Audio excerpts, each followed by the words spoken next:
Bienvenidos a un nuevo video. Hoy día vamos a discutir el tema de los frames por segundo. Vamos a aprender cuándo debemos grabar en 24, cuándo debemos grabar en 30, 60 o 120 si es que tu cámara lo tiene.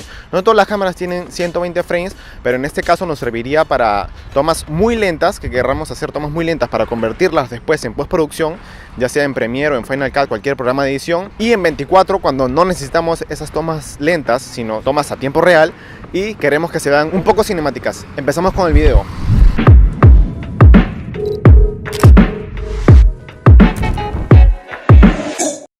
Si nosotros queremos reproducir el clip en cámara lenta, entonces tendremos que grabarlo a muchos frames por segundo, es decir, 60 o 120. Pero si no requerimos de que después sea ralentizado en postproducción, por lo tanto tenerlo en cámara lenta, simplemente grabamos en 24 o 30 frames por segundo. Hay algunas ocasiones en las que las personas no saben si grabarlas en 24 o 30 frames por segundo, porque se acostumbran a la cámara lenta, al blur de los 60 frames por segundo. Pero no tengan miedo en grabar en 24 frames por segundo, siempre y cuando no haya mucho movimiento. Si es que tú requieres de mucho blur en tu video, pues vas a tener que grabar a 24 frames por segundo. Tienes que tener siempre en cuenta el resultado final de tu video. Por ejemplo, si sabemos que nuestro video se va a reproducir en la televisión, por ejemplo, tenemos que tener en cuenta de que tenemos que grabar a 30 frames por segundo, porque todo lo que se reproduce en la televisión se reproduce en 30 frames por segundo. Así sean 24, 120, 60, igual se va a reproducir a 30 frames por segundo. Lo que tenemos que tener en cuenta en esa ocasión es el blur, como les comentaba, y el blur depende del obturador. Si nosotros queremos grabar a 30 frames por segundo, que luzca como 30 frames por segundo reales, lo que tenemos que hacer es poner el obturador en 1 sobre 60 frames. Si lo ponemos más cerrado, si ponemos el obturador en 1 sobre 120 o en 1 sobre 80, vamos a tener un material un poco crispy, vamos a tener un material que no tiene un blur natural, como en este video. Por ejemplo, ahorita estoy grabando a 60 frames por segundo y es probable que me estés viendo con un blur que no es tan natural. Si tu cámara tiene la oportunidad de grabar en 120 frames por segundo y vas a necesitar cámara lenta, pues es lo ideal, que grabes en 120 frames por segundo.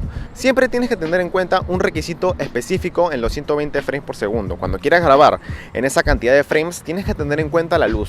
¿Por qué? Porque vas a tener que cerrar el obturador el doble de 120, es decir, 240 o aproximadamente, según el estándar de las cámaras, 250. 1 sobre 250 es lo ideal que deberíamos grabar si queremos tener 120 frames con el blur adecuado y natural. Cuando tú grabes en 120 frames por segundo, después si en tu computadora o en tu televisor o en tu celular lo reproduces en 30 frames por segundo y no lo has ralentizado, se va a ver crispy, no va a tener el blur natural que tiene cualquier video que esté en su tiempo real.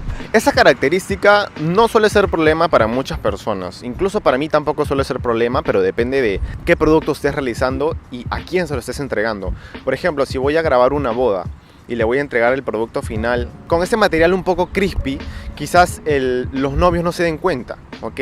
No hay ningún problema ahí, pero el problema es que si viene otro audiovisual y se da cuenta de eso, pues quizás no le va a molestar la vista, pero vas a ver que es por eso. Y vas a ver que quizás no tomaste la decisión correcta para grabar ese video. Si en alguna ocasión tengo que yo, por ejemplo, decidir entre grabar en 60, 30 o 24 y no soy muy seguro de si voy a ralentizar la toma, o si quizás la voy a usar la toma para verla en tiempo real y también para ralentizarla, pues tengo que asegurarme grabándolo en 60 frames por segundo. Quizás el crispy blur va a ser muy exagerado, entonces prefiero grabarlo en 60 frames por segundo, que es suficiente para poder ralentizarlo después en postproducción. Ahora, depende de lo que estemos grabando. Si estamos grabando deporte, sabemos que de todas maneras lo tenemos que ralentizar, o que de todas maneras vamos a usar el tiempo real y también ralentizado, pues tenemos que grabar en 120, porque quizás si estamos grabando a un atleta que está corriendo 100 metros plano, tenemos que tener mucha más información por segundo para poder capturar ese movimiento, para poder capturar ese momento. Como repito, el tema de que el material salga crispy y que no tengamos un blur natural no es ningún problema en realidad. Depende del cliente final, la persona final que lo va a ver, la persona para la cual estamos realizando el video. Si es un video pagado, de repente es publicidad, pues de repente sí hay que tener en cuenta eso, porque tenemos un poco más de tiempo para poder de repente ponerle un polarizador o un filtro ND, que el blur no distraiga al espectador que está viendo pues la publicidad o el video que estemos realizando.